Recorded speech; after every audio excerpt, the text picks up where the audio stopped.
দর্শক আসসালামু আলাইকুম। আমি আব্দুল মতিন বলছিলাম। আপনারা জানেন যে আমি একটা সরকারি জব করি, গণপূর্ত বিভাগ নীলফামারীতে কর্মরত আছি। পাশাপাশি এই আদর্শ মানিক নার্সারি পরিচালনা করি।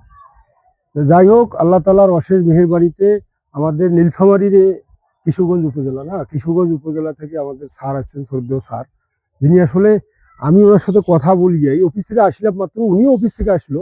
কথা বলিয়ে দেখলাম যে উনি আসলে গাছ পাগল মানুষ, আমার মতোই, যে বিভিন্ন জাতের গাছ উনি চিনতেছেন। এজন্যই ওনাকে একটু সামনে আপনাদেরকে দেখাইছি যে আপনারাও যাতে গাছপ্রেমিক হন। গাছপ্রেমিক হইলে একটা উপকার কি, যেমন একটি গাছ যদি আপনি লাগান, আপনার উপকার না, পুরো পৃথিবীর 18,000 মাখলুকাতের উপকার। এই উদ্দেশ্যেই আপনাদেরকে আমি বলি যে সিপাই হোক চাপাই হোক, যে যেখান থেকেই পারেন মিনিমাম একটি করে গাছ লাগাবেন, নিজের গাছের অক্সিজেন নিয়ে নিজে বাঁচবেন। তা যাই হোক, স্যারের কাছ থেকে আপনারা শুনবেন স্যার আসলে গাছকে কতটা ভালোবাসে, এটা আপনাদেরকে জানাবে। ধন্যবাদ আপনার এই মহৎ উদ্যোগের জন্য। পাশাপাশি আপনার এখানে অনেকগুলো লোকে কর্মসংস্থান হচ্ছে, এটা শুনেও ভালো লাগলো। আর গাছের ব্যাপারটা হচ্ছে যে আসলে আমাদের ফলমূলের যে গাছগুলো আছে এটার ক্ষেত্রে বাচ্চা কাচ্চা পরিবার সদস্য যারা আছে তাদের সবগুলো ফলগুলোর মধ্যে কিন্তু রোগ প্রতিরোধ ক্ষমতা তৈরি করার মতো সিজনাল যে ফলগুলো আছে, জি, বিভিন্ন সিজনে বিভিন্ন রকমের ফল রোগ প্রতিরোধ তৈরি করার একটা ক্ষমতা তৈরি করে।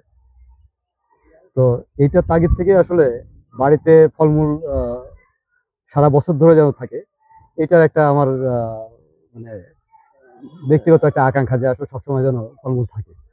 নিজের গাছের ফল ছাড় যেন খাইতে পারে। এটা আমি যে কতটুকু খাইতে পারতেছি এটা পরের ব্যাপার, কিন্তু আমার বাচ্চা কাচ্চারা যেন খাইতে পারে। তো যে কারণে আমার বাড়িতে চালতা, তারপরে যে মহুয়া, তারপরে হচ্ছে নটকো, আপনার করমচা, কামরাঙ্গা, এরকম আরো মোটামুটি দেশীয় ফল তো আছেই, বিভিন্ন পাশাপাশি দেশীয় ফলগুলো আছে, কলা, আম, কাঁঠাল, এগুলো তো আছে। তো এইটা দিয়ে থেকে আসলে এই গাছগুলোর প্রতি বিভিন্ন সময় সময়ে যে মায়া বা মহব্বত তৈরি হয়, এখান থেকে তৈরি হয়েছে। তো যে কারণে আসলে আপনার ঘুরতে ফিরতে দু একটা গাছ দেখে হয়তো মনে হলো যে এটা একটা পরিচিত গাছ, কিন্তু আমার বাড়িতে নাই। হ্যাঁ, যাই হোক, স্যার ধন্যবাদ আপনাকে। স্যার আজকে বলবে যে আমাদের নার্সারি মোটামুটি পুরাটাই পরিদর্শন করতে পারে নাই, সামথিং দেখলো।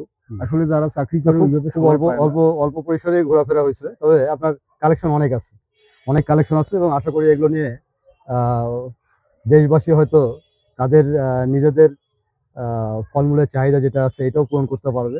পাশাপাশি এই রোগ প্রতিরোধ ক্ষমতাটা বৃদ্ধি করার জন্য একটা আহ, ঔষধি গুণ সম্পন্ন বেশ কিছু গাছপালাও দেখলাম আপনার এখানে আছে। এগুলো এগুলো কাজে লাগবে আশা করি। তো ধন্যবাদ দর্শক, আপনাকে। স্যারের জন্য সবাই দোয়া করবেন যে এই রকম মানুষ হাজারে যদি 5টি তৈরি হয়, তাহলে বাংলাদেশে আমরা যে ছোটবেলায় পড়ছিলাম 25% বনভূমি প্রয়োজন, এখনো 15%।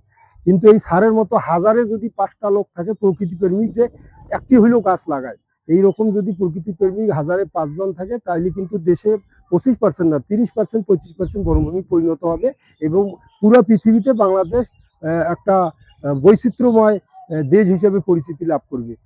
সুতরাং আপনাদের প্রতি আমার আহ্বান, আপনারা গাছকে ভালোবাসেন, দেশকে ভালোবাসেন, পৃথিবীকে ভালোবাসেন। ধন্যবাদ সবাইকে। আসসালামু আলাইকুম। ধন্যবাদ।